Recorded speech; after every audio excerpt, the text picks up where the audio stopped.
mais um programa Francamente, diretamente dos estúdios da Move 8 Produções, Taina Franco na área, com vocês, pela Rádio Difusora, Spotify, YouTube e todas as plataformas de áudio e vídeo da sua internet. Lembrando, não se esqueça de seguir o programa Francamente nas redes sociais, que de vez em quando eu consigo dar uma atualizada, mas garanto que no YouTube todo dia tem uma nova entrevista e um bom papo. Arte e cultura é aqui a nossa pauta principal.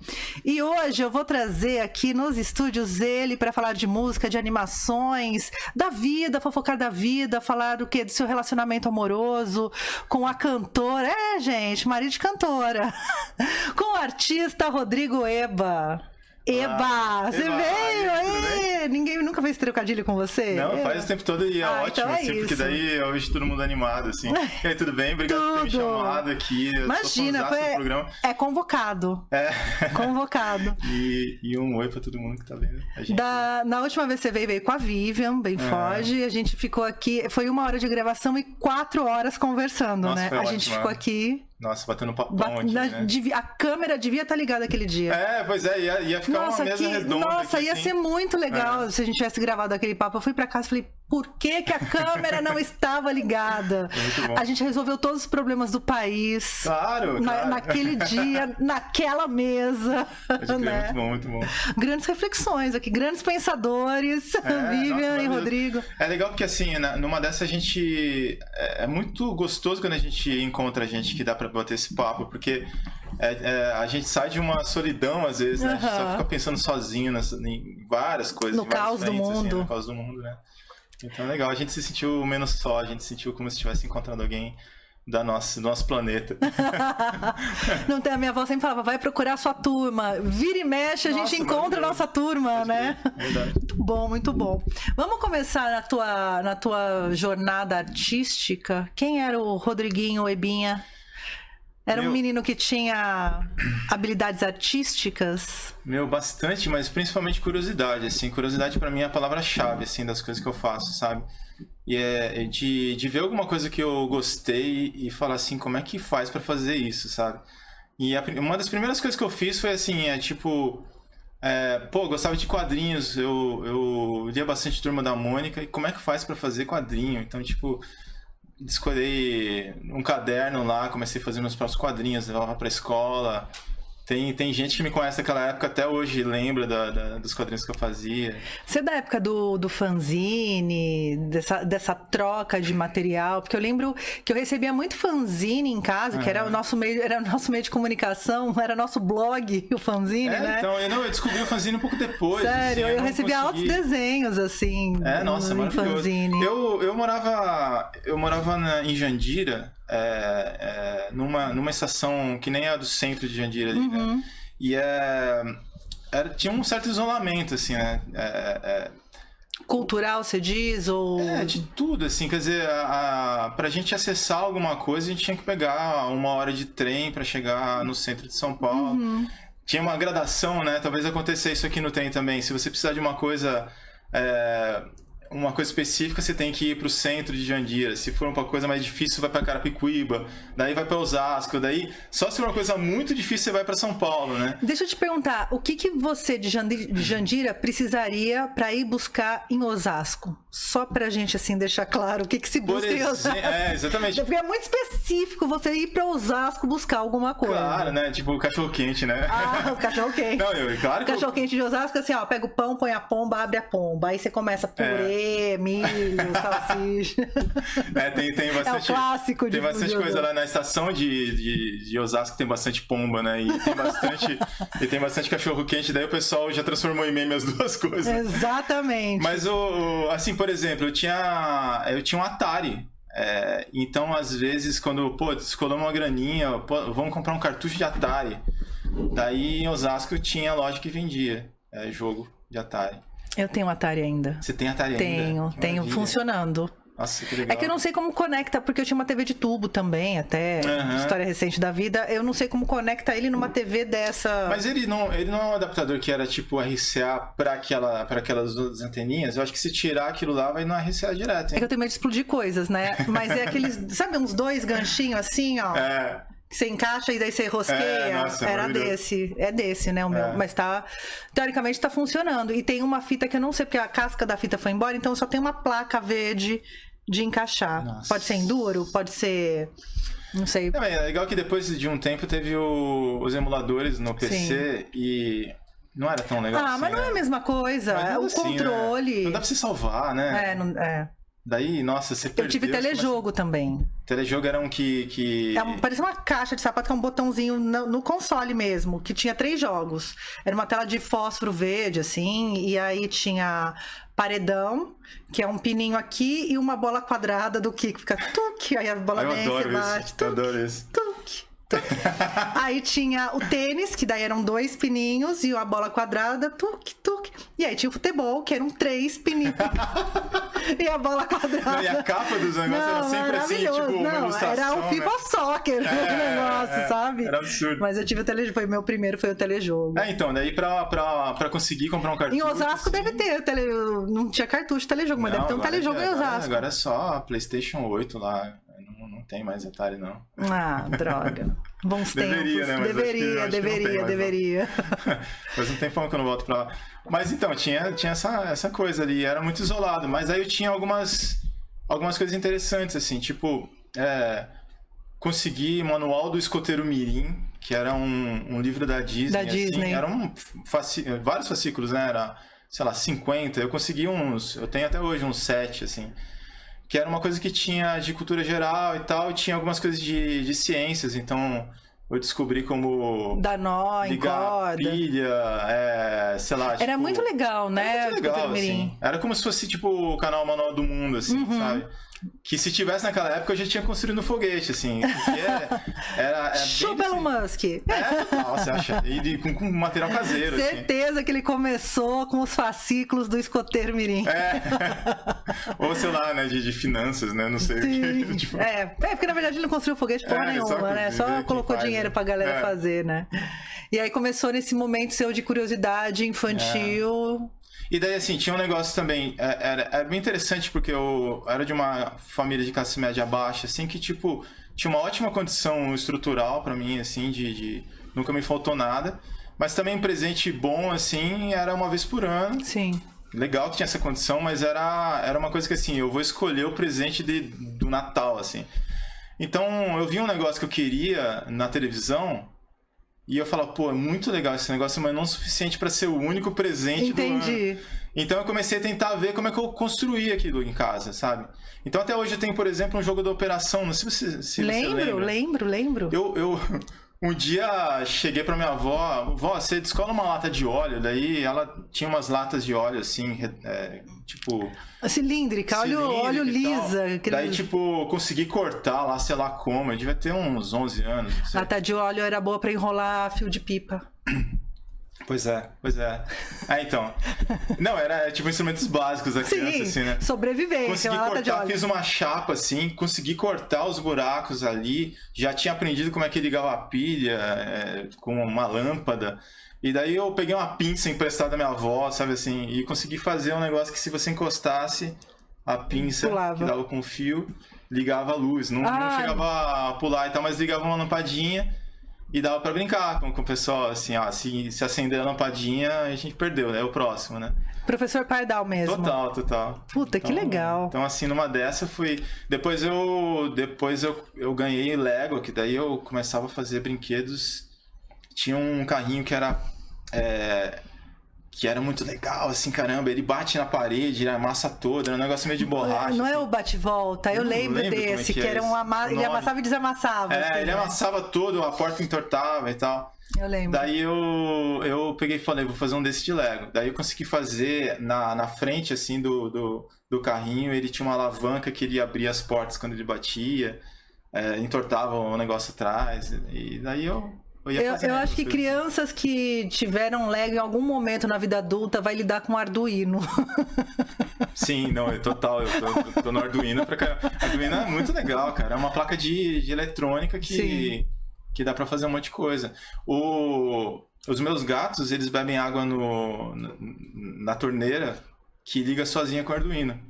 Daí eles aprenderam, assim, que no sensor, se eles fizerem carinho, eles não sabem por quê. Fazendo carinho, é um suborno pra... Entendi, faz carinho na torneira. E daí ela abre. Cara, chegamos a ponto dos animais, fazer o que? Carinho no robozinho, gente, pra ter o que quer. Pois é. Eu falei do Arduino, porque aqui já teve o quê? Negócio de gel, você colocava a mão embaixo com o Arduino. Teve o que mais aqui, Rafael, que você colocou? O regador de planta. Regador de planta, eu tô louco pra fazer. Regador de planta, temos aqui algum entusiasta de Arduinos também, professores então, pardais.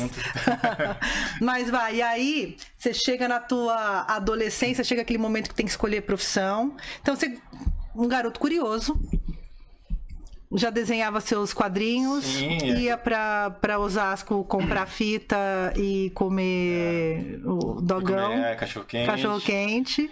Daí assim, né? Tudo que eu ia vendo, eu ia tentando reproduzir, assim. Então, tipo, gosto de música, como é que faz pra fazer, como é que tira aquela música. A música entra quando na sua vida? Como? Ela entra bastante como referências diversas, assim. A minha avó gostava muito de todos os estilos, não só Dolores Duran, quanto ela foi se adaptando e foi gostando de Martinho da Vila e sei lá, Clara Nunes, e foi indo, assim.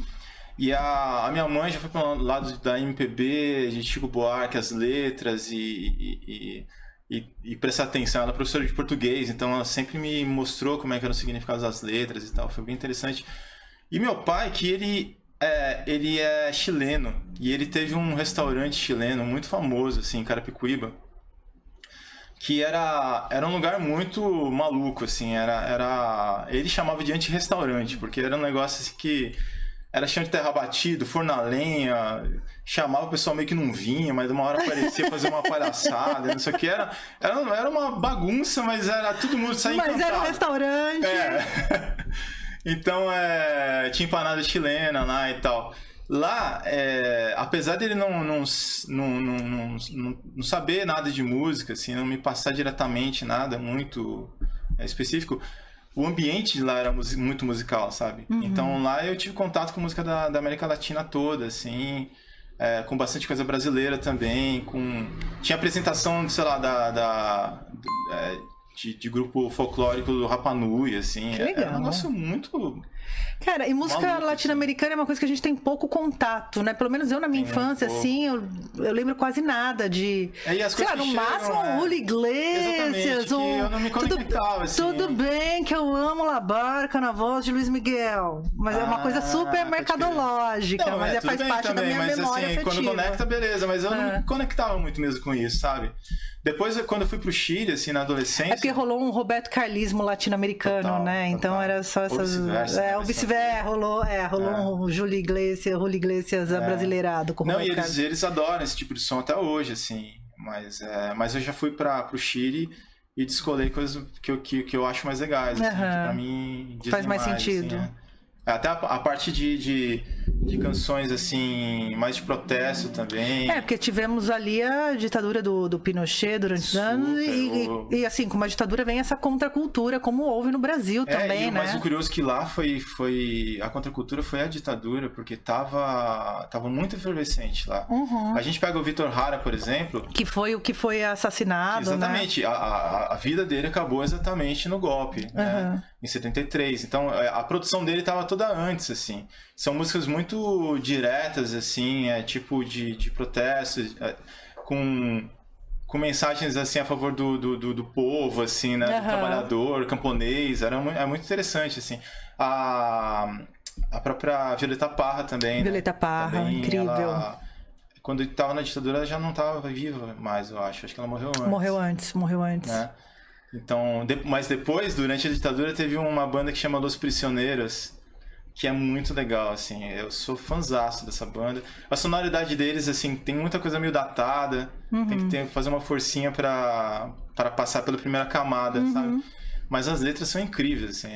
Se a gente for pegar aqui, os nossos ouvidos acostumaram, mas muita coisa que a gente escuta ainda hoje, você falou mesmo do Chico, Eli, se você for pegar essa MPB brasileira ali, também tem bastante coisa datada, né? Teve um período ali nos anos 80 ali que tudo soa meio de plástico. Assim, né? Que a indústria ali, fonográfica, conseguiu colocar um arranjo mais pasteurizado para vender milhares de cópias. Eu não gosto muito daquela sonoridade não, assim, mas tem gente que gosta, assim. Sim. Eu acho que assim, eu gostaria de ouvir essa música com um arranjo mais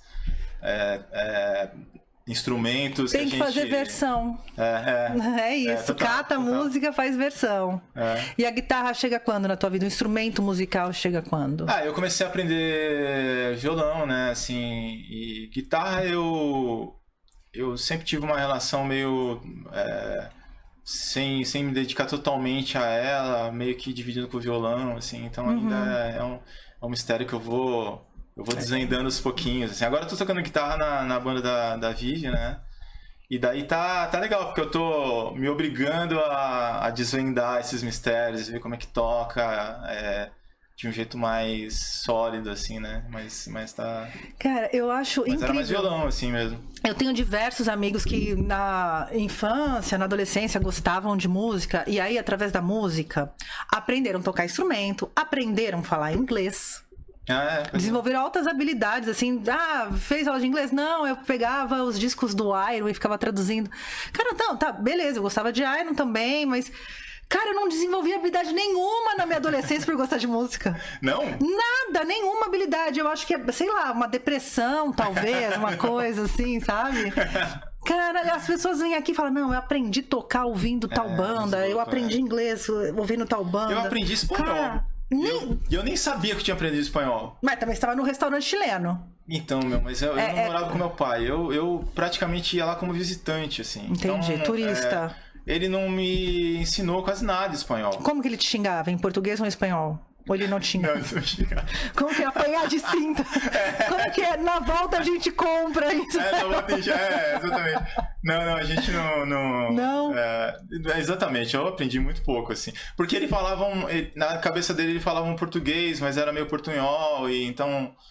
Entendi. Não dava nem pra saber muito bem que língua era. Era uma língua meio própria que ele falava, sabe? Entendi. E foda-se, eu vou falar aqui do jeito que eu acho que as pessoas... Total, até... Foda-se se você entendeu ou não, o problema é seu. Mas assim, eu voltei do Chile em 90, sei lá, com alguns discos, inclusive do Los Prisioneiros, e daí comecei a aprender as letras e tal. Mas eu tinha vergonha de falar até os anos 2000 e pouco, assim. Daí eu tive que... Trabalhando para animação, eu fui chamado para fazer uma palestra de animação lá em 2010, sei lá. E daí eu falei, bom, vou lá, né? Vou falar em espanhol, vamos lá, vamos treinar. Daí que eu Descobriu tive que vencer a vergonha de falar. E eu descobri que de repente conjugação verbal vinha na cabeça, porque eu tinha de tanto ter cantado, assim. Eu sabia como é que era a conjugação, mas eu não sabia que eu sabia. Caralho, eu sou muito inútil mesmo, gente. Eu não aprendi nada. Nada, Meu Deus, eu quero fazer intercâmbio. Eu acho um absurdo o brasileiro não falar espanhol, assim como segunda língua. Mas também o fluente. contato que a gente tem é tão pequeno, né? Mas assim, ó... Porra, é toda a nossa fronteira ali. Não, contato cultural, assim. Eles conhecem muita música brasileira. Sim, a gente conhece pouco. Mas isso é culpa de Hollywood. Claro. Culpa do imperialismo norte-americano. O tal do soft power, né? Sim. Porque assim, eu percebi, falando, por exemplo, com o pessoal no Chile, que eles não conseguem também enxergar muito...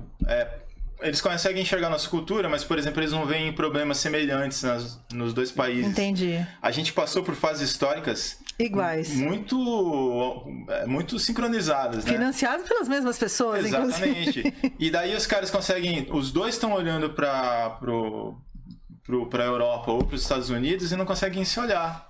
Pra falar assim, beleza, a gente... Pô, pode crer, a gente passou por ditadura ao mesmo tempo, né? Sim. Então, inclusive, que estavam coordenadas entre si, exato, eu nem tinha essa noção. E daí, no Chile, o pessoal fala assim, não, vocês não têm ideia como é que aqui no Chile... Não, a gente tem. Daí eles falam um negócio meio parecido, assim, sabe? É interessante. Caramba. Mas enfim, né? A gente tem esse zero contato. Zero contato não, né? Mas é muito distante, parece outro continente. Total. Essa que é a verdade, né? A gente se liga mais em outro continente do que nos nossos vizinhos de fronteira, inclusive culturalmente, né? A gente consome muita cultura norte-americana, total. né? Estadunidense, europeia e pouco da... Até que, se a gente for pensar em mercado cinematográfico, por exemplo, e tal... Cara, acho que o mundo inteiro consome muito ainda é legal que a tá indústria. rolando umas pontes, né? Total. O Ricardo Darín, por exemplo, Total. que é um ator argentino, que ele é tipo o Celton Mello de lá, assim, ele tá em todos os filmes, né? Tipo... Não, mas acho que o Almodóvar também fez um bom trabalho, assim, mas o Almodóvar é espanhol, né? Então, mas fez um bom trabalho trazendo a língua, as questões espanholas. Mesmo quando você vai no cinema, quando a língua tá legendado, mas a língua é outra, que não estadunidense, é maravilhoso, né? Você ouvir, assim, eu adoro. Teve uma vez que teve um conhecido meu que tava indo pra Espanha, eu acho, e eu peguei e dei uma aula pra ele de portunhol.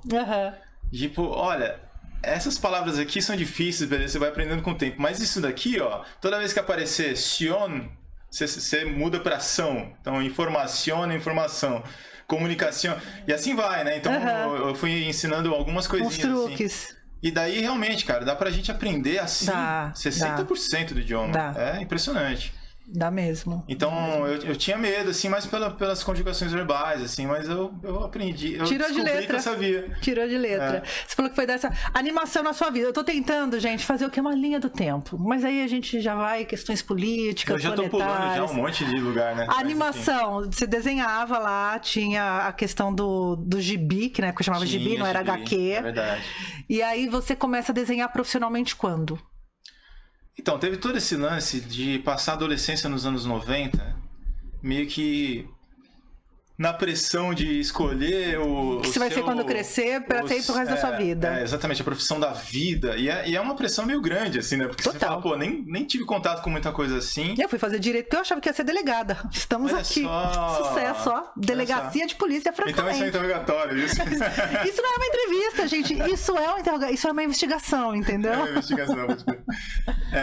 Então, mas eu fiquei nessa, assim, e eu me sentia meio que não muito preparado para tomar, e ao mesmo tempo eu não conseguia ser muito disciplinado também para poder aprender.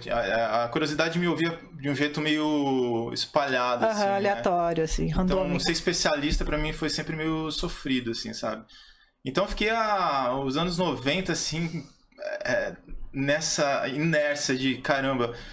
Porque naquela época ser animador, por exemplo, não era muito uma opção, assim. Só existia mercado publicitário. Mas o trabalho com cultura no geral, né? Total. Assim, não era uma... Assim, ou você era muito rico, ia fazer Belas Artes, depois ia pra fora. Eu também não lembro qual momento a arte tomou as academias de uma forma...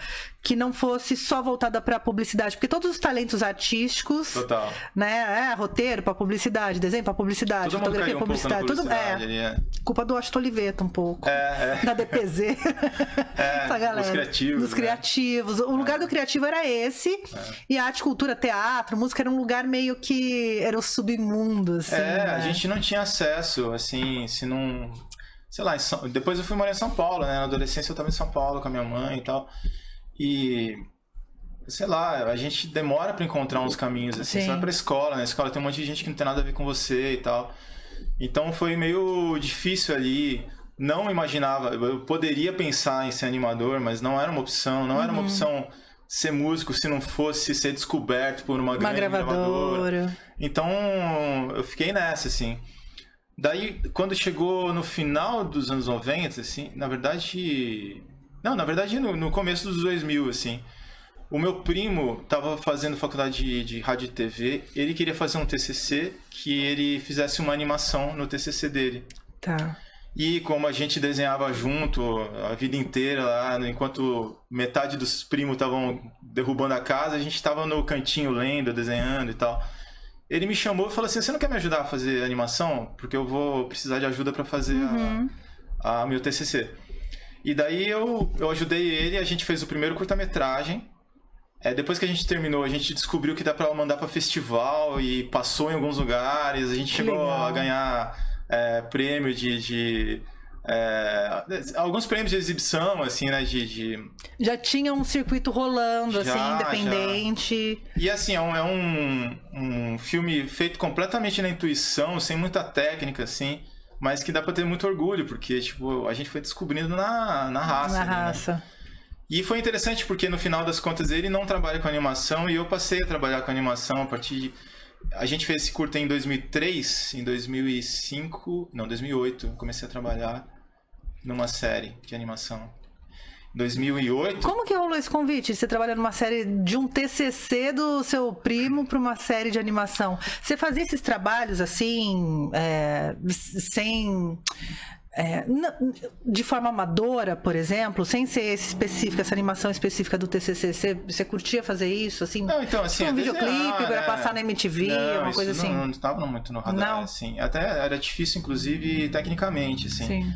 Naquela época, 2003, foi quando começou a dar para fazer animação no computador, assim. Então, a partir daí, do primeiro eu comecei a fazer, a gente fez 3 curtas juntos, 2003, 2005 e 2006. Ah, tá, teve uma continuidade. E daí eu fui melhorando a técnica, fui descobrindo mais, ele foi aos pouquinhos delegando mais, assim, ele acabou indo para outra área de fazer edição de vídeo e tal. E daí, quando foi em 2008, começou a ter o Peixonauta ser feito aqui no Brasil, uma das primeiras séries de animação. Como que chamava? Era Ostra? Como que chamava a sociedade Ostra. secreta lá, agência secreta? Como é que é? Organização... enfim. Eu não lembro. Para a defesa do meio ambiente, alguma coisa assim. Era uma coisa bem ecológica, uma coisa bem educativa mesmo, muito né? legal, assim. Passava na TV Cultura, o Peixonauta? Eu não lembro. Passou em vários lugares. Começou passando na Discovery Kids. Discovery Kids. E eu fui chamado lá. Assim, uma série de animação, a gente fica 1 ano e meio fazendo, com muita gente. Eles estavam abrindo o caminho ali.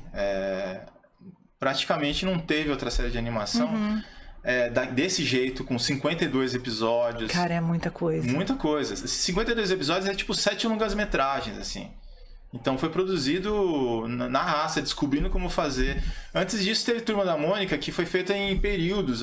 Faz 7 episódios agora, faz mais 3 agora. Faz as temporadinhas ali, Mas até então não tinha tido uma coisa desse montante, assim. Teve o Amigãozão também, que foi mais ou menos na mesma época lá no Rio de Janeiro.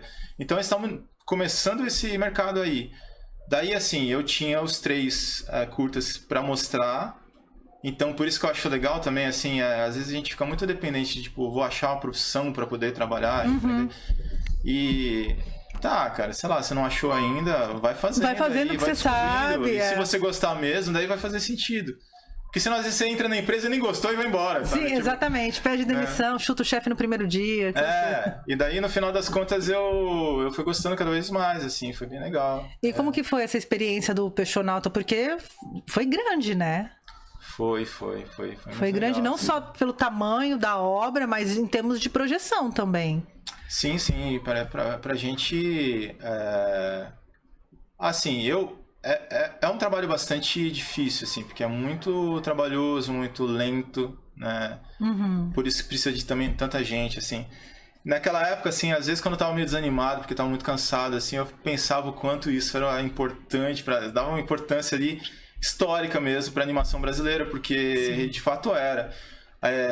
Eu lembro o pessoal da produtora, assim, quando tava tentando vender o Peixonauta nas feiras, assim, internacionais, para outros canais, eles falavam assim, tipo, o pessoal falava assim, mas o Brasil faz animação? Não, vai fazer agora, vamos lá. Porque nós tivemos alguns animadores brasileiros que foram trabalhar, tipo, na Marvel, tem umas histórias assim, mas é 1 em 1 milhão que sai sempre você prestando serviço fora do país, fora né? do país, exato. Tem um monte de gente que fez isso, depois voltou e tal. Mas aí era um negócio aqui. Então era importante ali pra gente poder abrir esse caminho, sabe? E desde então, teve um monte de outras séries, assim. Teve o Irmão do Jorel, de um tempo depois, que é maravilhoso. Eu amo o Irmão do Jorel, amo. Teve o Show da Luna, feito na mesma produtora. Teve Pinguim, Sério? O show da Luna é daqui? É a música do André Bujan, inclusive. Não, eu achei que era, tipo, versão brasileira, Herbert Richards. Eu achei que fosse, uma coisa importada. Inclusive, a Célia, né, e o Kiko, eles iam pra feira. A Célia e o Kiko que são da TV Pinguim. Tá, eles iam pra feira, eles fizeram Peixonauta, depois eles queriam vender a Luna. Tinha gente que falava pra eles assim, não, vocês vão fazer... É uma menina protagonista. Menina não gosta disso, menina gosta de novelinha. Não faz essa série, não. Imagina, virou estampa, festa de aniversário. E o lance tudo. da Luna é que é uma menina que é cientista, exploradora, tem essa curiosidade que eu tava falando da minha infância ali. É muito importante que uma menina faça isso. Sim, né? claro. Uma protagonista. E daí, tanto o Peixonauta quanto a Luna foram muito famosos. O Peixonauta foi muito. Em pouco tempo já estava um dos mais assistidos na América Latina inteira. Teve filme do Peixonauta? Teve filme. Porque eu lembro disso também, de sair da TV e ir pra cinema. Teve um filme do Peixonauta que foi vinculado à série, assim, foi derivado da série, né? Mais ou menos que nem o Auto da Compadecida, que teve a série e o filme. E depois teve um longa-metragem que eu fui chamado para dirigir. Então eu dirigi o longa-metragem do Peixonauta. Que demais! Junto com... Lá com o Kiko e com a Isso, na verdade assim, né? Eles estavam dirigindo, né? Mas daí no final das contas eu acabei também sendo co-diretor, assim. E aí acaba de fazer o Peixonauta, ficar lá animando o peixinho, vai pra onde depois, gente? Pro sushi. Por isso que eu virei vegetariano, né?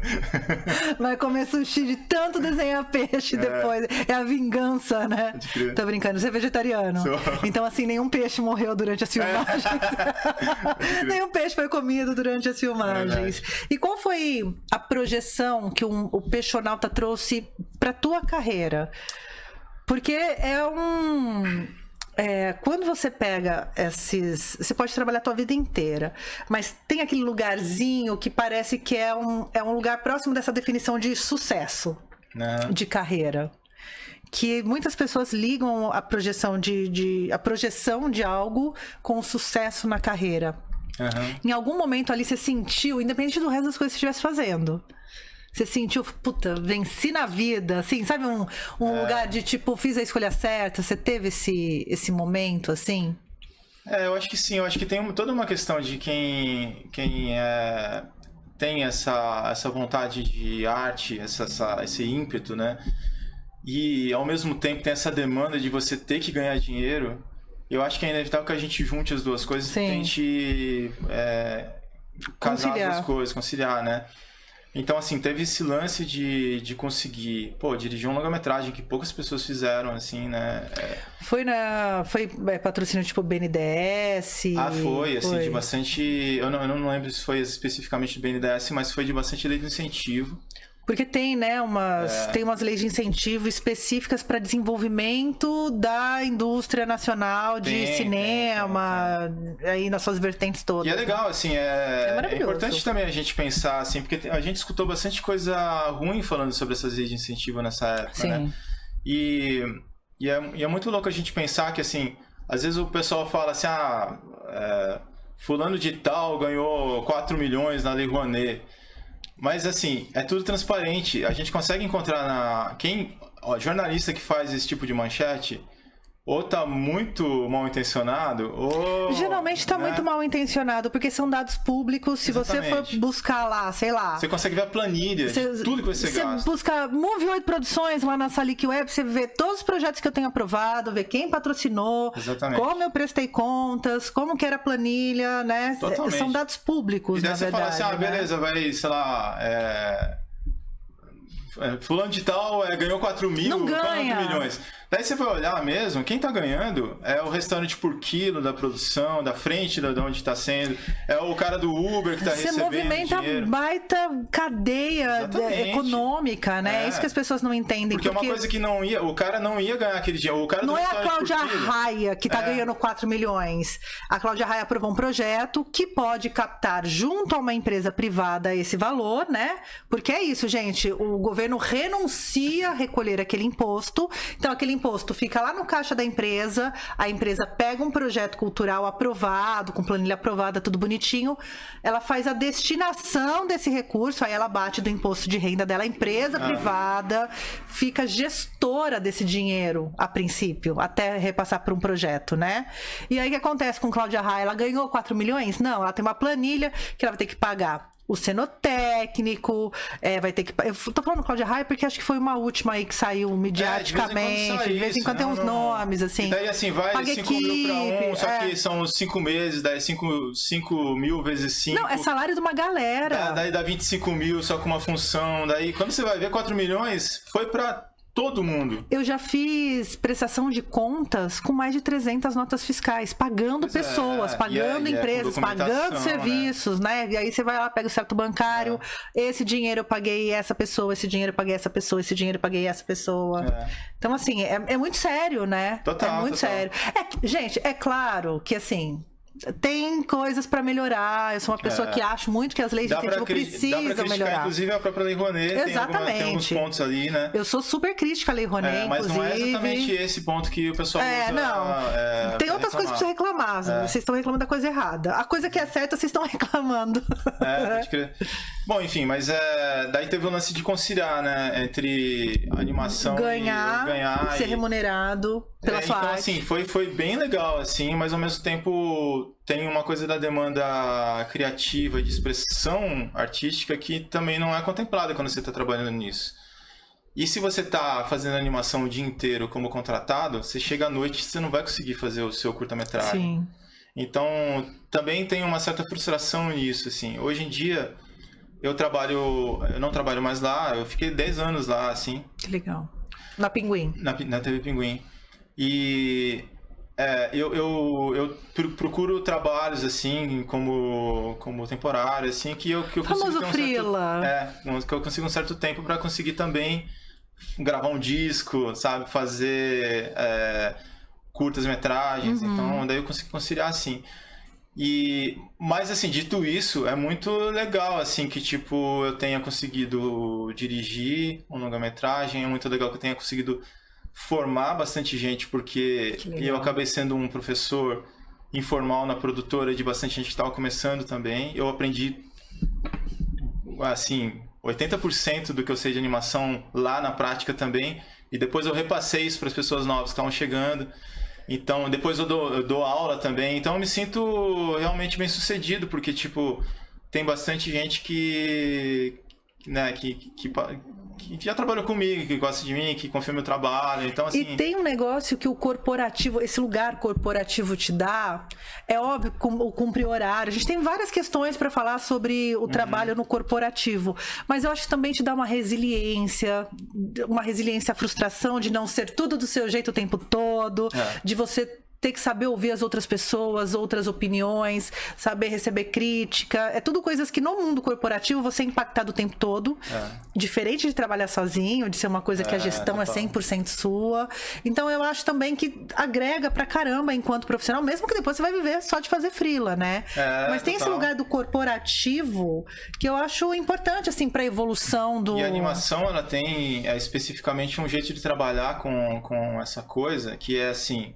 Não é que tá errado, ou era pra fazer de um jeito e você fez errado. É assim, muitas vezes é assim, funcionou ou não funcionou.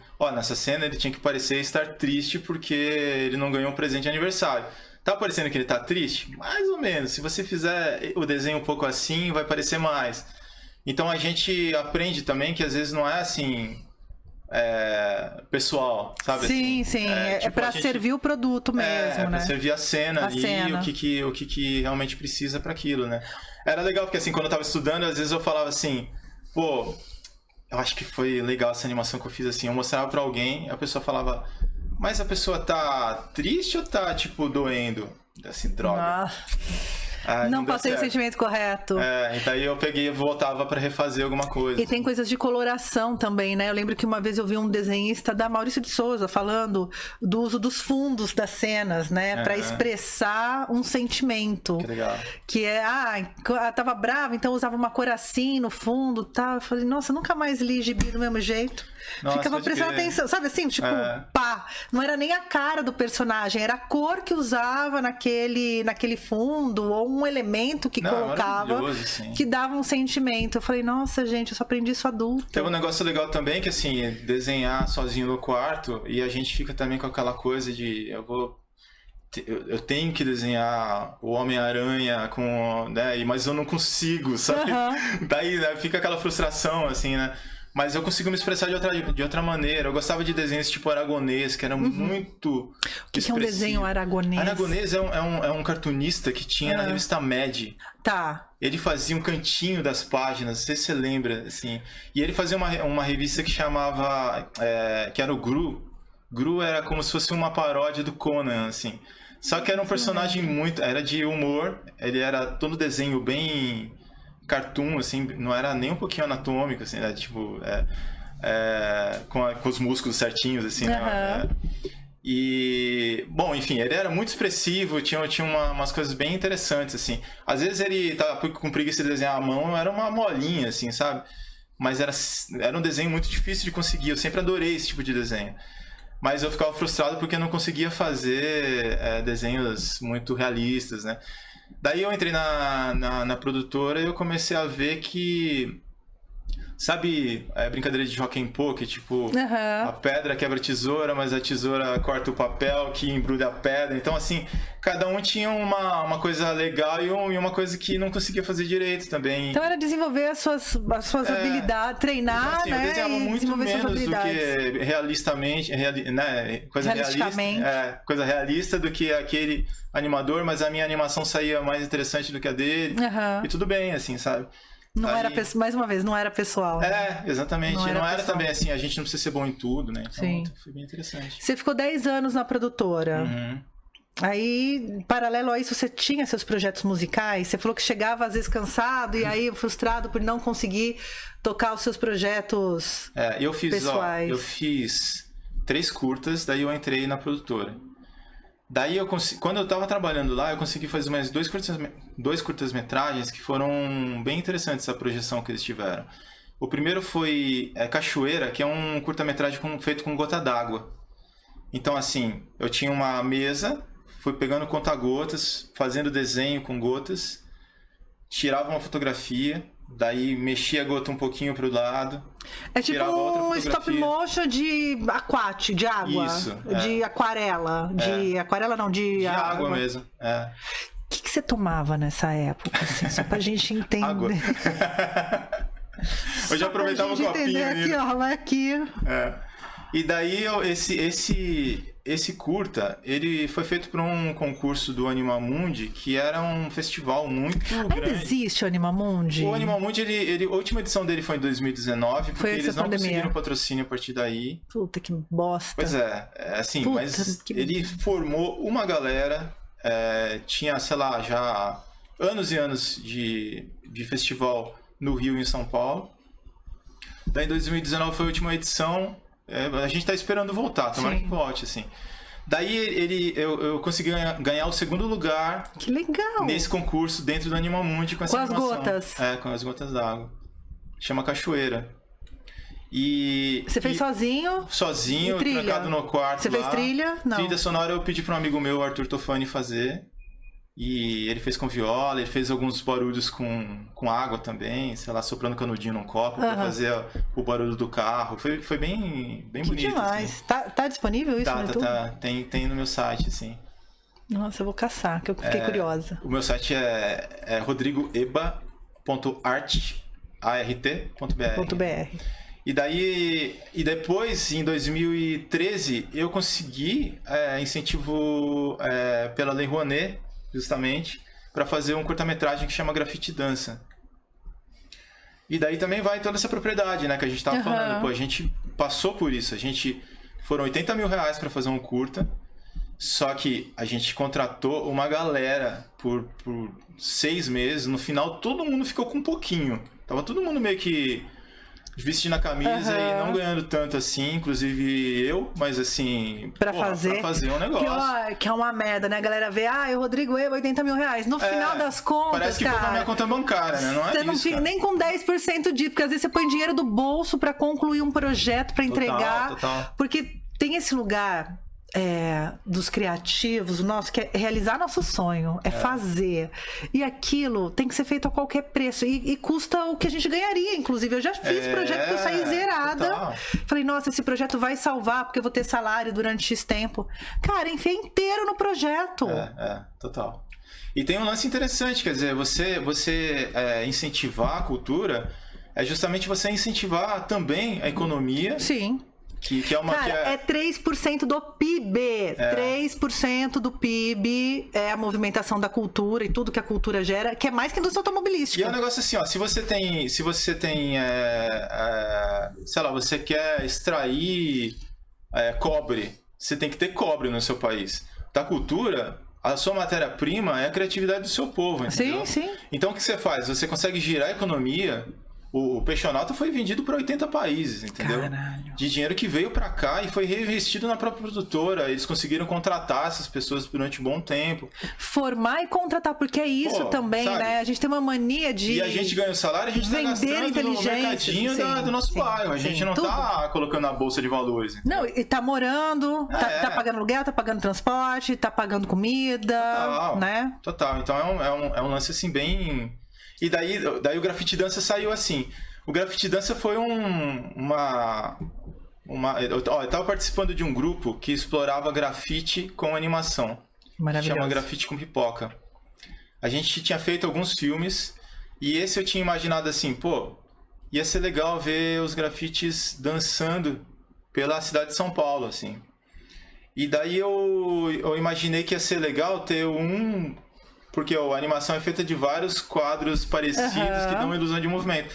Então, a gente grafitar um quadro em cada pedaço do muro. Então, quem passava de ônibus ia ver e ia ficar curioso. Caramba, por que tá como esse monte de... Como se fazia animação antigamente, né? Que você desenhava e você fazia assim, ó. Desenhava cada um numa posição. Exatamente. Fazia você assim. Coloca a posição um pouquinho aí diferente. O hominho vai mexendo, né? Eu só fiz isso com aqueles hominhos de palitinho num canto de cabelo. Exatamente, eu comecei assim. Porque quando eu descobri, achei o máximo. Falei, caramba, ele mexe. Então, daí teve esse lance, assim, a gente fez daí fazendo nos muros da cidade de São Paulo, assim. E, nossa, foi bem legal. Esse filme passou em todo lugar do mundo, assim, passou, sei lá, Egito, Austrália, Argentina, enfim, França, um monte de lugar, assim. Que demais. Foi bem legal, demais. Assim. Fez uma edição só fez esse curta. Foi curta-metragem, ele tem, sei lá, não lembro mais, acho que 6 minutos. Dos grafites dançando, tem uma música que eu compus e depois a gente conseguiu contratar gente de orquestra para fazer uma música gravadinha, caprichada. Que lindo. Lindo. Também tá no seu site. Também tá no meu site lá. E depois desse, qual foi o... Daí chegou uma hora que eu comecei a realmente não conseguir mais ter muito essa energia, assim, para fazer outro curta-metragem. Eu achava que estava usando o mesmo tipo de energia e isso estava me... E eu tinha tido um disco da Claustrofonia, que era a minha banda, que foi feito em 2005. Tinha lá 8 músicas que eu tinha composto, a maioria, assim. Que até a Vivian, ela me conheceu a partir daí e ela gravou várias músicas desse disco, assim. Olha só, deu um match musical ali. Exatamente, lá do Rio de Janeiro, ela de repente me ela tava no Rio? Tava no Rio, ela entra em contato comigo e fala assim, eu queria gravar tal e tal música. Tô pensando em mudar pra São Paulo, vamos gravar um som e casar? Bem antes, Vamos gravar um som e assim, morar junto, de repente, montar uma banda e também uma união estável? Já tinha gravado já, um monte de coisa, já tava... Mas, pô, teve aquela emoção, né? De ter uma cantora de outro estado. Claro. Tem uma música minha que fala... com uma voz belíssima ainda, nossa, né? Exatamente, com aquela produção, não é qualquer cantora, meu bem. Exatamente. Porque eu sempre me apeguei no lance do faça você mesmo, né? Então, eu vou fazendo do jeito que dá pra gravar. Era muito mais artesanal no começo ali. Eu tô conseguindo já ter uma técnica... e um nível de gravação bem mais legal no trabalho mais recente, Mas ainda era aquela coisa, pô, cheguei num resultado bom, mas se eu tivesse um pouco mais de conhecimento, eu deixava um pouquinho mais redondo. Mas daí ela pegar, sacar que a música era legal, assim, e gravar com o nível de qualidade que ela conseguia já, nossa, foi maravilhoso, né? E daí tem uma música que chama No Meu Tempo, que é uma brincadeira, esse título é uma brincadeira como se fosse um chorinho antigo, mas na verdade é uma música pop, assim, em que eu tava falando da minha infância em Jandira, né? E tem uma frase que fala que tinha uma fruta diferente para cada estação, de Júlio Prestes a Sagrado Coração, que são as estações lá da linha de trem que eu ia lá pra São Paulo e tal, de Jandira, pra Osasco e tal. E foi legal, especialmente legal ver uma carioca cantando Júlio Prestes a Sagrado Coração, assim, né? Foi legal, foi bonito. E aí? Então tinha eu tinha esse disco com a claustrofonia. Quando chegou, que era de 2005, quando chegou 2015, eu me dei conta de que fazia 10 anos que a gente não gravava, a gente tentava, mas nunca conseguia conciliar. Foi ficando mais difícil tá todo mundo da banda ao mesmo tempo, no mesmo lugar. E daí eu comecei a fazer terapia também, eu comecei a perceber que eu tava também dando desculpa, jogando a culpa neles de um negócio que eu também não me mexi. Você tava empurrando ali. E daí eu, nessa coisa de já não conseguir muito trabalhar com curta-metragem autoral, porque tava me demandando muito na produtora, eu falei, tá, eu vou trabalhar, fazer meu próprio disco. E daí eu lancei o Imperfeita Inexistência, porque só imperfeito se não existe. Né? Que foi em 2015. Foi o primeiro disco solo que eu fiz, assim. Você chegou a regravar o disco da Claustrofonia? Não cheguei. Nada? Não. Você nunca pirou em, não, vou refazer esse disco inteiro, regravar inteiro? Na verdade, assim, a gravação tá muito boa, assim. Eu pergunto isso não pela qualidade de gravação, mas porque a gente muda. Sim. Você falou desse negócio de você empurrar, de não querer voltar, desse momento de olhar pra trás e falar... Quem está me impedindo de gravar esse disco, né? De retomar, você mesmo se segurando. Ainda hoje eu consigo me conectar bastante com as letras que estão lá, as músicas que estão lá, assim. É um trabalho realmente bem legal, assim. Eu acho que a única coisa que realmente eu refaria é alguma coisa de mixagem, uma masterização, assim. Um pós mesmo, nada de gravação. Isso dá vontade. Mas também tem um lance assim, eu aprendi na animação também. A gente faz a primeira cena de 200. Quando a gente termina a cena 200, a gente fala assim, putz, tá muito melhor essa cena número 200 do que a primeira. Daí, se você deixar, você fica refazendo em ciclo, sabe? Então, quando eu acabei o primeiro curta, eu falei assim, tá, eu percebi isso, a minha vontade era refazer tudo, e não vai ficar pronto se eu fizer isso. Então eu vou pegar as 3 cenas que estão me irritando muito, porque eu melhorei até o final, eu refaço aquelas 3 e o resto tá pronto. Então eu meio que fiz isso, assim, tipo com os discos também, sabe? Não ficou retorno eterno, né? Você sempre vai estar voltando pra mudar alguma coisa.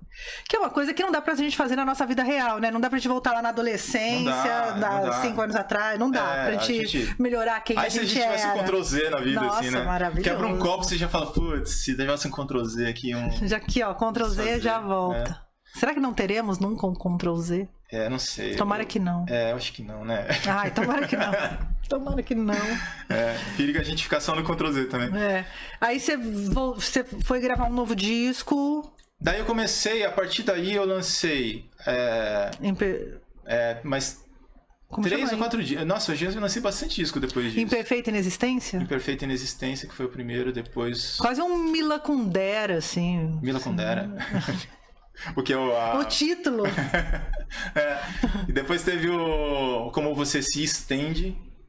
E depois Bom, enfim, teve o mais recente que eu fiz foi o Terapia tutorial. em dia ali e altas reflexões. Tutorial de Empatia para Robôs é o mais recente. É o recente. Foi um aprendizado com seus gatos que fazem carinho no robô. Empatia com o robô. Tutorial de empatia para robôs. Depois, daí eu fiz outros projetos também e tal. Teve. Você fez direção de videoclipe, né? Eu adoro fazer videoclipe. Eu comecei a fazer pra mim, depois eu. Eu vi que você fez da Virginie com o Daniel Zé. Eu entrevistei os dois. Que legal! Você entrevistou o Daniel Zé? Entrevistei. Obviamente foi durante o período pandêmico. Mas os dois juntos? Não, ele mora na França, né? Aí entrevistei primeiro ele, e a gente trocou o maior papo e tal. Nossa, ele é muito gente fina. E depois a Virginie. Né? A gente trocou uma ideia também, enfim, né? Aqueles loucos anos 80 ali, a Virginie com o trabalho do metrô. Nossa, maravilhoso. Com o trabalho dela, depois a Virginie gravou um som num projeto da Érica Martins, da Penélope, Autoramas e tal. A Érica é uma querida, uma super parceira. Que legal. E aí, eu legal que de uns tempos pra cá, ela gravou com ela, gravou com o Ira, gravou com a Fernanda Takai. Sim. E todos os trabalhos Fernanda também, você fez, não fez uma direção? Eu fiz da direção do Alec Hayat, que também é do metrô. A partir do trabalho que eu fiz com o Daniel Zé e a Virginie, ele me chamou e eu fiz... Porque teve um lance ali, quando eu fiz o trabalho com o Daniel Zé, ainda tava na pandemia, mas dependendo do lugar ainda tava um pouco solto. Flexível. Então, foi bem interessante, porque aqui a gente tava em lockdown. Lá na França, eles estavam podendo mais sair e tal, tava um pouco mais de boa.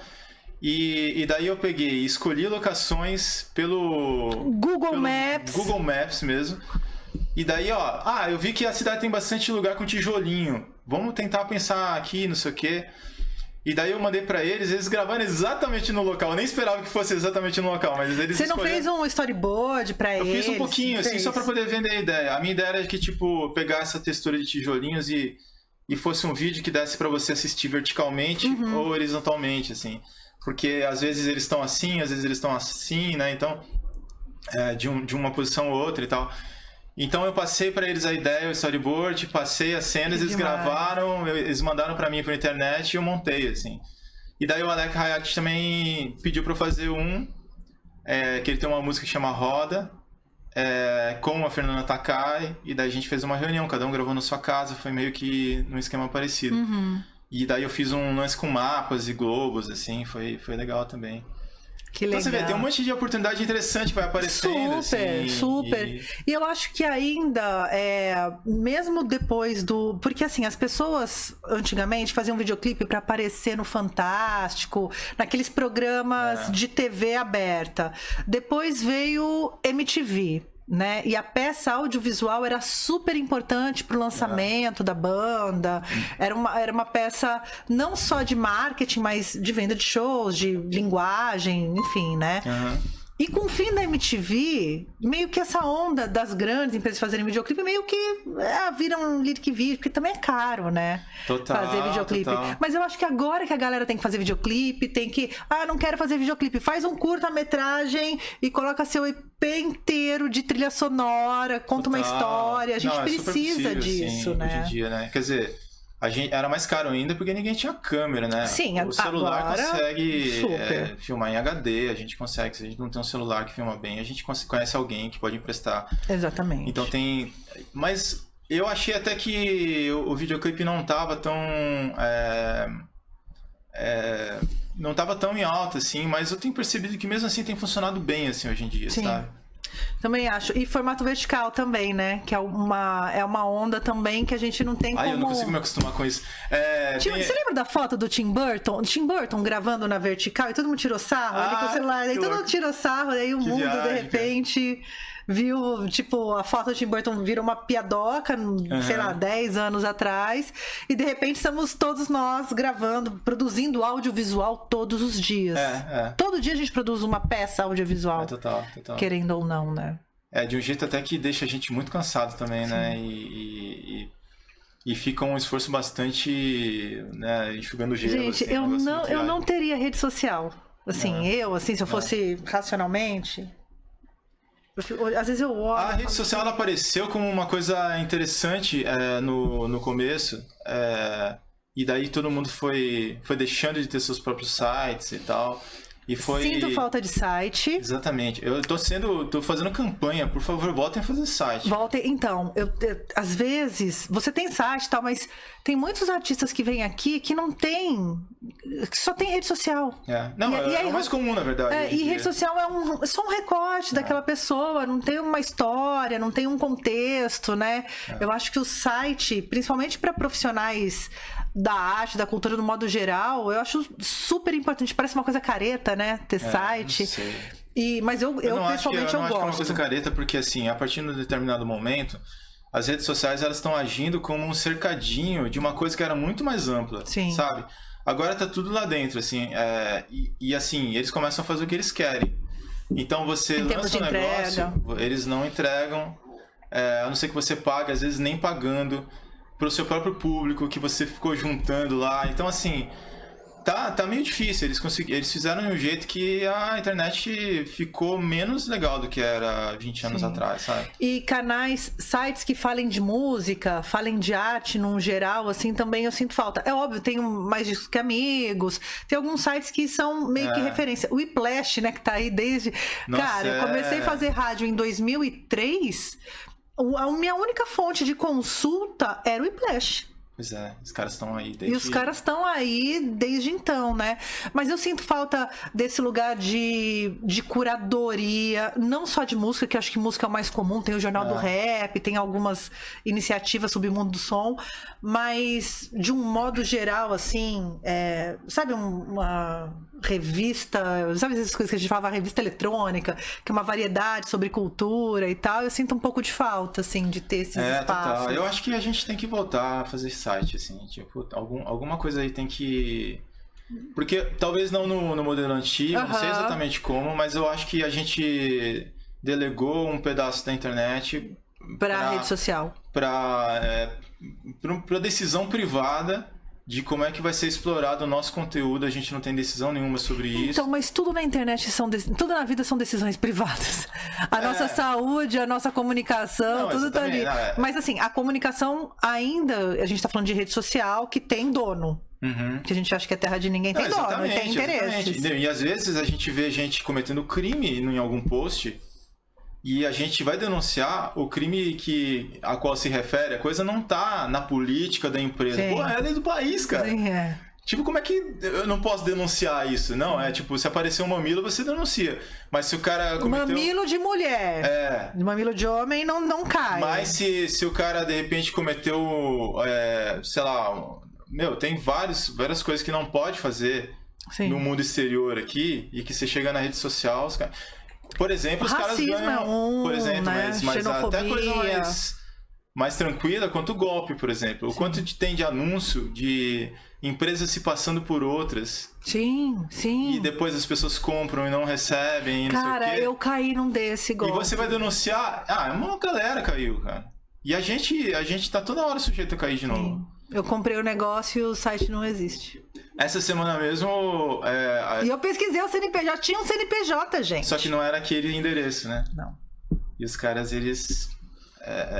estão de boa lá, né? Uma hora ou outra você vai cair num golpe. E acho que o único que rodou de dar golpe foi o Nego Di, né? Que vendia as coisas e não entregava. Que é o cara que foi, acho que, pro Big Brother, é um comediante e tal. E aí vendia ar-condicionado, TV 45, 65 polegadas e não sei o quê. E aí não entregava. Que esses sites armados aí. E também tem um lance, por exemplo, outro dia eu recebi uma propaganda, site da tipo, Magalu. Cara, era igualzinho o site. Tinha uma letrinha que mudava, tipo Magalu com 2 L's. Nossa, a gente recebeu um desse de passagem aérea, assim. Daí foi olhar, não era. Era igualzinho também. Fica iludindo nós, pobres mortais, de comprar coisas baratas, gente. Porque é mentira. A gente quer muito, que não é uma promoção de verdade? Pois é. As lojas grandes deveriam aprender com isso. Mas tem essa terra de ninguém, que a internet ela precisa de uma regulamentação. As big techs, elas precisam ser regulamentadas de acordo com a legislação do país. Então, mas tem um lance assim, de tipo...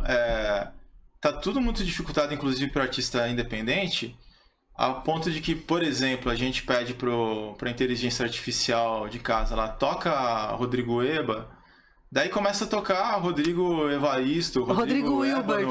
Rodrigo Hilbert. Que fez seu próprio disco. E assim, e daí uma hora ela fala assim, não entendi, eu vou tocar Lady Gaga. E beleza, sabe? Foda-se. E daí assim, cara, tá bom, assim, né? Não tá bom. Tá bom, assim, eu não tenho 1 milhão de views, de escutadas, mas, pô, cara, né? Cara, mas não, a gente não... Você vê que o negócio é direcionado pra levar pro esse lugar é muito cruel. Lance, entendeu? Porque existe uma indústria que tá ali com isso. Porque assim, as indústrias, as grandes gravadoras, elas não saíram de cena. Exatamente. Elas são sócias do Spotify, o negócio continua, só migraram. E o lance é esse, a gente tá achando que a gente tá com um território. Olha que esperto que somos, derrubamos as grandes gravadoras, elas estão lá, gente. Por isso que o lance é assim, ó, se eu fizer um site, como eu fiz, eu consigo, por exemplo, garantir que uma pessoa que se interessou pelo meu trabalho, eu consigo chegar no meu site e ficar 2 minutinhos lá, sem grandes distrações causadas pelo algoritmo, entendeu? E daí eu acho que todo mundo ganha, entendeu? Sim. A pessoa presta atenção 2 minutos no negócio, ao invés de aparecer... Não vai ser impactado por propaganda. 5 segundos de cada coisa aleatória, que vai desde de uma pessoa comendo prego na Rússia, até uma pessoa afagando um gatinho, né? Como é que você concorre com tudo isso, né? Então, assim... Pô, entrei no site, vou ver e para lá 2 minutinhos, dá uma olhada que legal, não sei o quê. Depois volta pra rede social. É interessante ter as duas coisas, mas só esse modelo da rede social não funciona. Não tá rolando. E a rede social agora no vertical, você tá aqui, né, vendo aqui o cara tá falando aqui no quadradinho embaixo, no quadradinho de cima tem uma prensa hidráulica, tem uma espinha sendo espremida, tem uma outra atividade pra você prestar atenção enquanto a pessoa fala, porque só a pessoa falando, ou só a pessoa tocando, ou só o conteúdo que tá sendo entregue, não serve mais. Isso rola um problema cognitivo, né, gente? Né? Total. Hoje eu fiquei aqui, tava aqui no computador, aqui. E aí eu comecei a mexer aqui, mexer. Eu falei, cérebro, eu não tava fazendo nada, não tá pensando. Eu dei uma esvaziada, eu falei, nossa, mas tava mudando de cena, de propaganda, de foto, Eu falei, nossa, meu cérebro deu uma bugada aqui nesse momento. Até falei, Rafa, eu tô burra. Eu fiquei com o negócio. Todo mundo fica num déficit de atenção, assim, porque realmente não dá. Total. É muito assunto. É muita coisa. Tipo, às vezes olhar uma pessoa vendo stories, prestar atenção na pessoa que tá olhando. É muito interessante, porque a cada 5 segundos é um barulho, um assunto diferente. Cara, eu tô assim, eu tô viciada e é uma coisa que eu preciso me curar, porque eu percebi, 2, 3 meses pra cá, que, sabe o esvaziar o cérebro antes de dormir? Cara, virou minha rede social assim, ó. Não vejo nada. Aí apago com o celular na mão. E assim, eu fico me sentindo um lixo. E é isso, eu vou ter que tratar isso na terapia, porque... Todo mundo caiu nessa. Nossa, assim, gente, é ridículo. É ridículo. Sinto meu cérebro derretendo. A gente tem que perceber isso pra tentar dar uma segurada, porque assim... Todo mundo caiu nessa em alguma medida, mas a gente pode se dar conta. Mas atrás da endorfinazinha, né? Eu me sinto um ratinho de laboratório. Total. Me sinto um ratinho de laboratório. E tá cada vez pior, né? Porque assim, os caras, eles entregavam algumas coisinhas. Você fazia um evento no Facebook, do seu show, você via. O Grafite Dança, quando eu lancei, no Facebook foi um eventaço, assim, porque a gente contratou muita gente pra fazer essa loucura, né, de grafitar. Então a gente passou madrugadas grafitando vários pedaços da cidade e tal.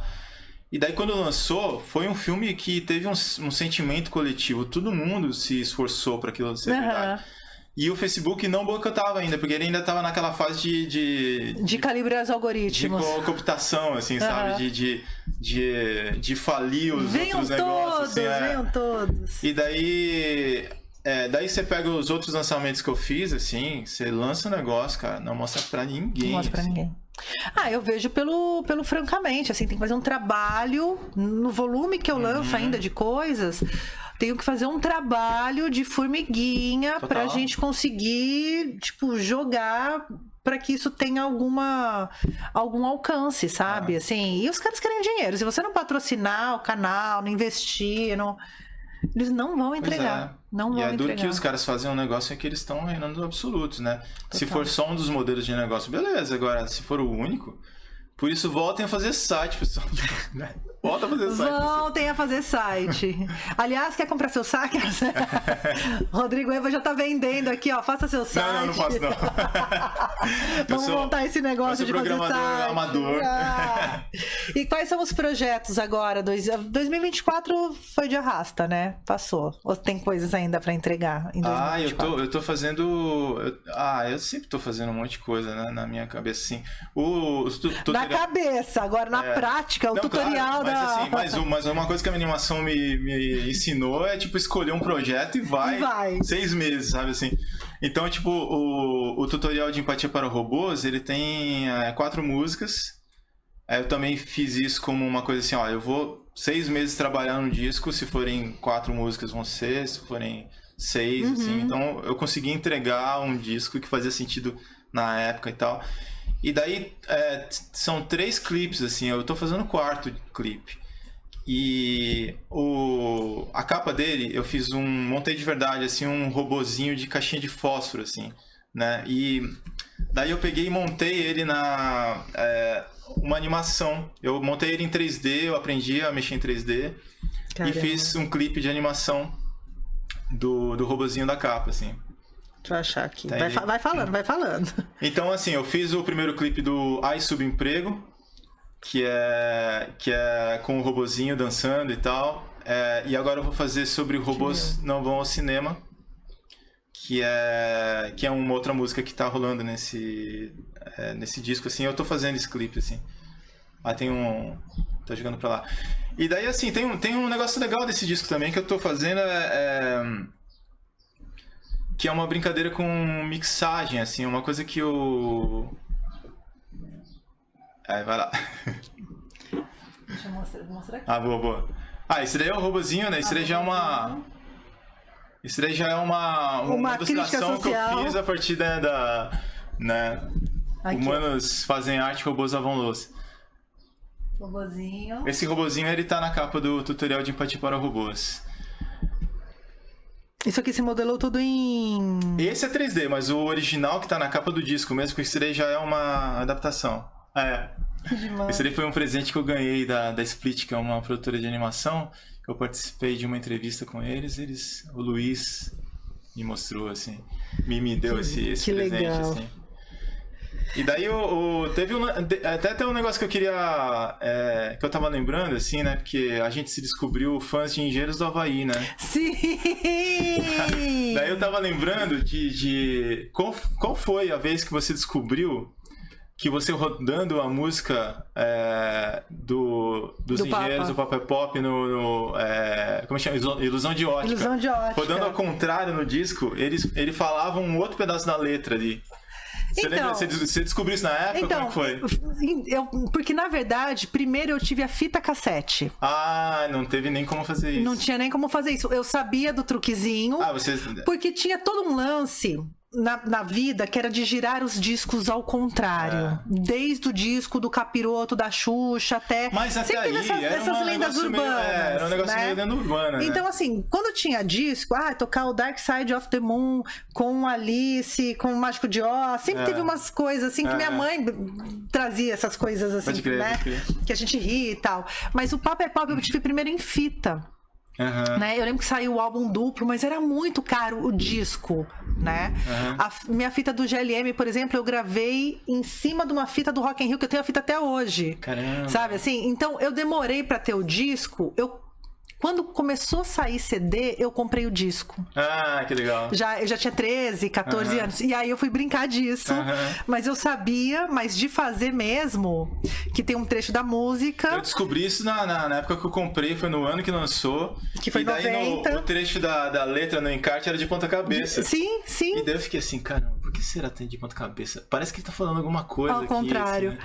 Porque tem 2 trechos de Ilusão de Ótica que ele fala ao contrário. Uma que é o seu pipi no meu popô, seu popô no meu pipi. Tipo, o Pop é Pop, o Pois é Pobre, o Pibe é Tudo com PE. E daí chega no final e fala assim, ei, por que você tá girando isso ao contrário? O que você tá procurando? O que você tá procurando? Né? É maravilhoso. É muito foda. E daí eu sempre gostei dessas brincadeiras, né? Nesse disco aqui, eu resolvi fazer 2 brincadeiras na mixagem também, que não é rodar ao contrário.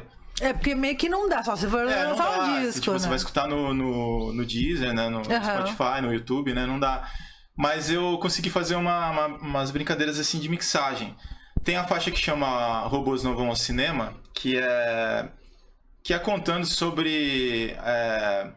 meio que sobre fake news, os robôs sendo usados para usos meio esquisitos, assim, né? E daí, ele tem 2 versões. Se você escutar numa caixa que tem duas caixas de som, você escuta a minha voz junto e você escuta a guitarra. Mas se você escutar num celular que tem só uma caixinha de som em mono, você não escuta nem a minha voz, nem a minha guitarra. Na mesma faixa, assim. Porque eu consegui um esquema de fazer uma coisa fazer um desenho outra, de assim. som ali que anula. Tem um negócio que chama inversão de fase. Eu inverti a fase da... Propositalmente, daí quando vai para uma caixinha de som só, elas se anulam e não aparece a minha voz nem a minha guitarra. É como se fosse meio que o hacker ali, taca só o robô, sabe, assim. Então tem essa brincadeira. Mas tem, você falou dos engenheiros, tem vários discos antigos do Engenheiros, os CDs agora, né, que eu escuto, quando eu coloco o fone... sempre tem um truque ali que vem num fone, você escuta. É uma delícia brincar com estéreo. É muito legal. É muito legal. Que você sente o som passando, assim, de um fone pro outro, como se estivesse andando na sua cabeça, assim, né? É verdade. Muito massa. Então dá pra brincar disso mesmo na era digital. Então dá ainda. Tem outra música que chama Solo Cerca Semente, e eu fiz essa música em 2018, assim, tava tendo uma ruptura bem grande ali na sociedade. Na sociedade. E tipo, e não é só porque tipo um defende um lado, outro, é porque um tava defendendo um modelo que tipo a ditadura deveria matar mais, e eu acho que isso é uma ruptura muito maior do que simplesmente opção de... Não é opção política. Não é opção não é sobre, sou liberal, ou sobre pontos de vista diferentes. Não é. Né? É sobre não ter o outro ponto de vista. Exatamente. Isso é muito mais grave. Exatamente. E infelizmente algumas pessoas não sacaram isso, né? O seu robô vai, a partir de agora, pensar nesse lugar que hoje a gente está gravando aqui. É pela primeira vez na história deste país. Um general 4 estrelas é preso, cara. Muito histórico. Pode crer. É muito histórico. Verdade. Num país que não discutiu, a gente tá falando de ditadura, da galera que fica exaltando.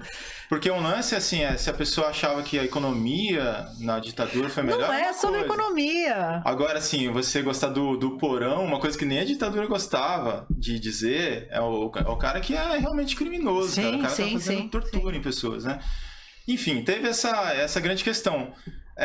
Essa música, Solo Cerca Semente, ela tá com esse sentimento de caramba, a gente tenta se pôr no lugar, assim, e eu tô me sentindo no momento que pessoas da minha família não estão sacando o que tá rolando, né? E daí tem um lance que ela é uma... Tem algumas músicas na América Latina que elas não são em 4x4.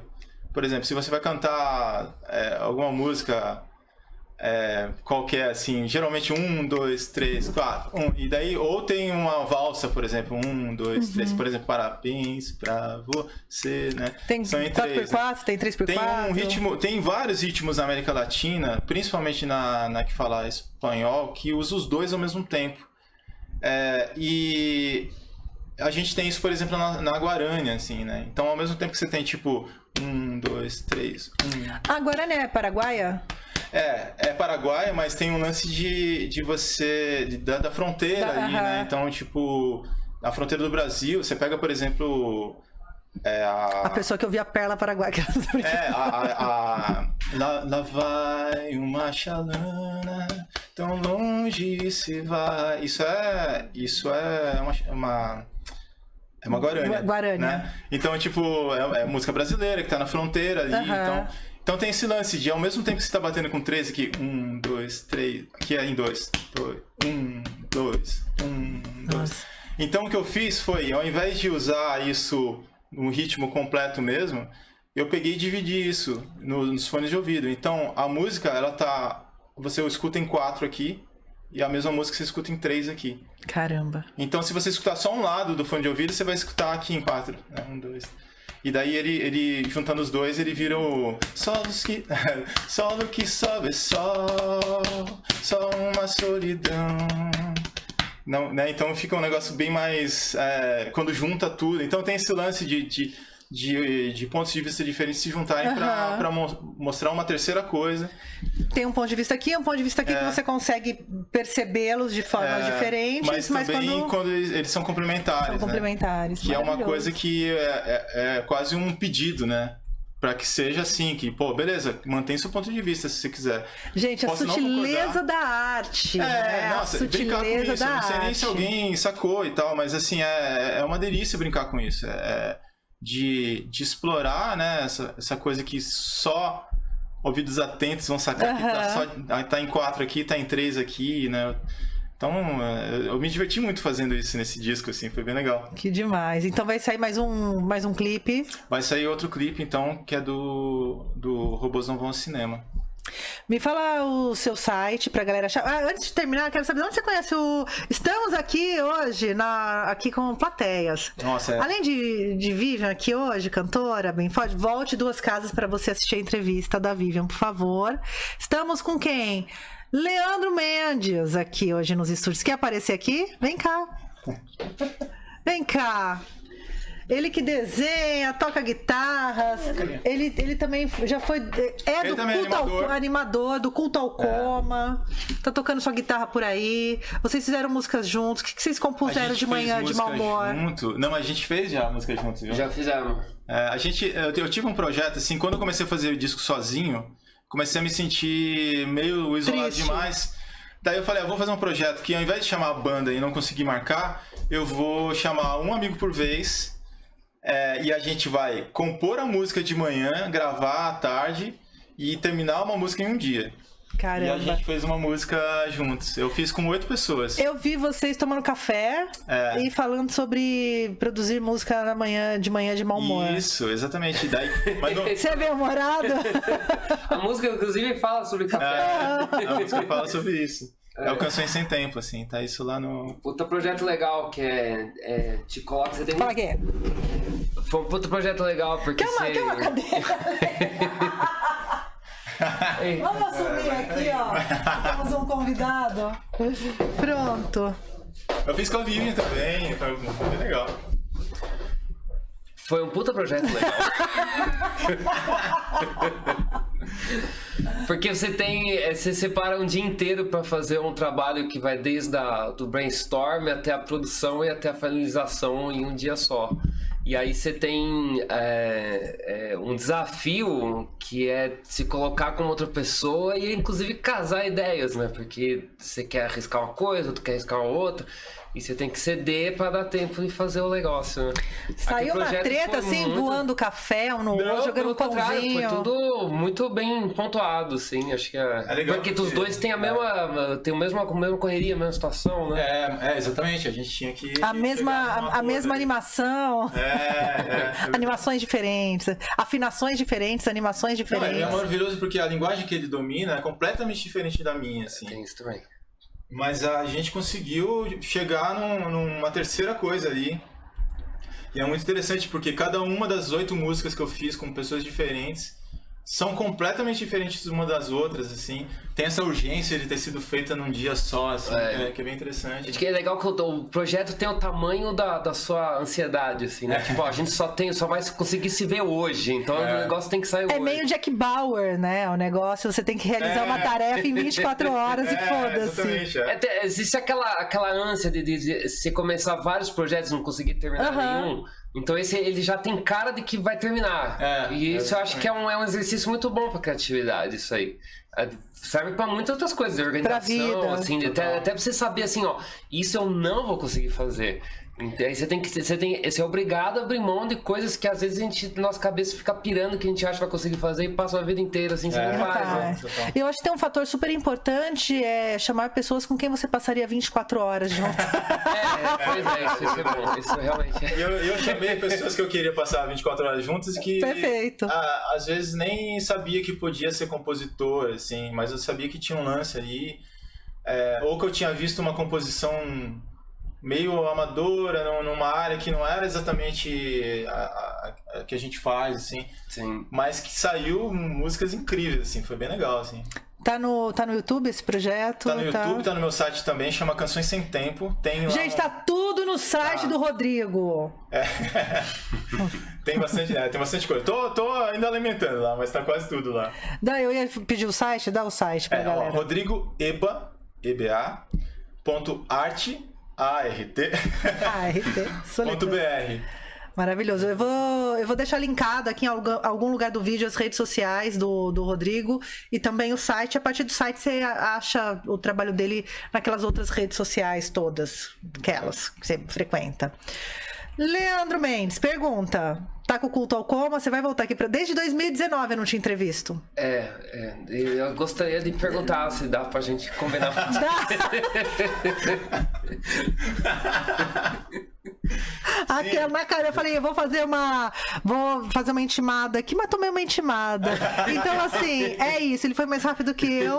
Então, oficialmente, do Culto ao Coma, convidadíssimo pra vir aqui no Francamente, pra gente trocar uma ideia, saber como anda a vida de 19 pra cá. Beleza, demorou.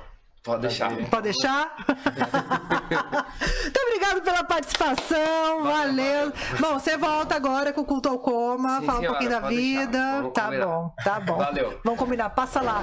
Nunca mais dá o endereço. Fala, passa lá, não dá o endereço, não fala onde é, não fala a data, não fala o horário. Às vezes acontece, mas é isso. O amigo que conhece sabe que tem que me chamar e insistir, porque, né? Não respondo nunca, às vezes eu demoro, mas causa ansiedade o WhatsApp. Também tá fazendo um monte de coisa. Nossa, né? Gente, eu olho o WhatsApp e eu já fico, ai meu Deus, a bola do olho treme, assim, é uma só, sabe? Parece que eu tô chupando limão, aquela coisa assim. Rodrigo! Nossa, muito obrigado. Nossa, muito valeu divertido. demais. Valeu demais. A Vivian falou, você tem que entrevistar ele. E não é, menina? Não é. A Vivian bem forte tá aqui também hoje. Um beijão pra ela. Beijão pra ela. Beijão pra Vivian, que está aqui com a gente hoje. Rafael Testa, beijo pra você também. Beijo pra você também. Dos nossos cônjuges, né? A gente tem que exaltar os cônjuges presentes. Obrigado demais contar um pouquinho da sua história. Bom, eu falei da outra vez, veio uma vez, vem sempre, né? Porque aqui agora que se torne uma casa para você divulgar suas coisas, trazer seus projetos pra gente trocar uma ideia, ou só tomar um café. Maravilha, nossa, eu fiquei realmente, me senti muito em casa descobrindo mais uma pessoa do nosso planeta. Será? Não, sim. Será? Pode ser de bairros diferentes, talvez de outro continente, mas do mesmo planeta. Com certeza do mesmo planeta. Obrigada demais. Maravilha, muito obrigado. Valeu por dividir sua história, sua arte, seu talento com a gente. Eu quero que volte o lance do... Faça mais um grafite dançante. Antes que venha um prefeito e apague tudo e pinte tudo de cinza de novo. Não, a gente vai... na verdade, só um adendo assim, mas... eu mesmo não tinha percebido o quanto esse filme representa isso mesmo. Representa a resistência de... por mais que apaguem... porque tem cena de que apaga, a gente tá aí, sabe? Sim. Então a gente passa por fase melhor ou pior, mas a gente tá batalhando. Também. Não, e é um lance de existir e de estar integrado à cidade, né? Que eu vejo muito essa característica no picho, no geral, né? Que os pichadores, eles ocupam a cidade, lugares que a cidade não deixa que eles pertençam. Exatamente. Né? Então exatamente. O picho, ele tem esse lugar de... eu faço parte disso também. Né? E o grafite também é a mesma pegada, obviamente, com outras questões, enfim. Claro. Mas eu acho foda demais. Maravilha. Tanto picho quanto grafite. Obrigado, Rodrigo. Muito obrigado. Galera, obrigado pela companhia. Eu vou deixar todos os contatos do Rodrigo Eba aqui em algum lugar desse vídeo. Se você tá na Rádio Difusora, vá até o YouTube ou o Spotify, que vai ter lá as informações do nosso entrevistado de hoje. E é isso. Obrigado pela companhia. Eu vou ficando por aqui. Fiquem bem, bebam água e tchau. Francamente, com Tainan Franco.